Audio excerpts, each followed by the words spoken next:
दिवशी दिवाळी साजरी करा। 22 जानेवारीला घराघरात रामज्योती लावा।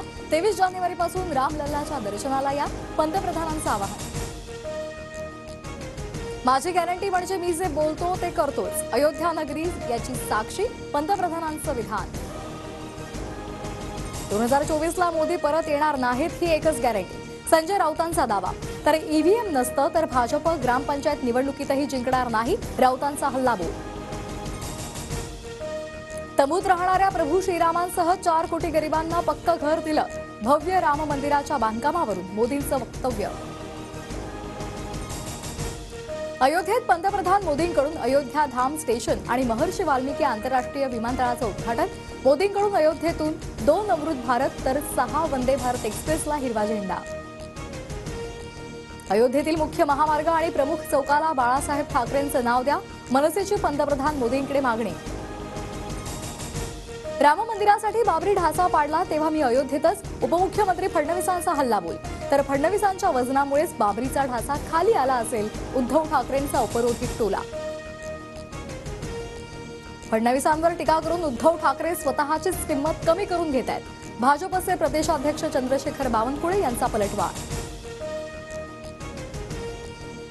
अजितराव हवा तेज चल रही है, टोपी उड जाएगी असं म्हणत संजय राऊतांची टीका।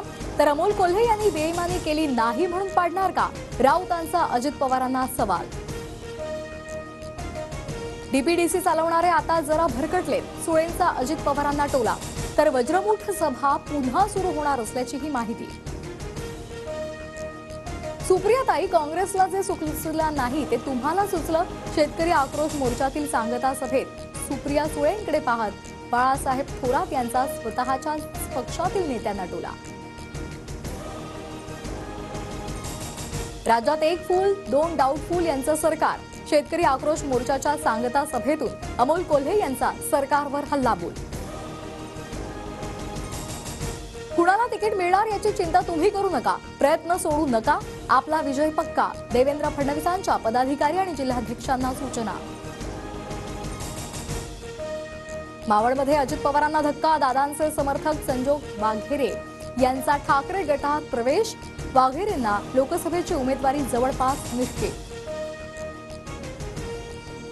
सुनील केदार यांना सत्र न्यायालयाकडून दिलासा नाहीच, शिक्षेच्या स्थगितीची मागणी न्यायालयानं फेटाळली।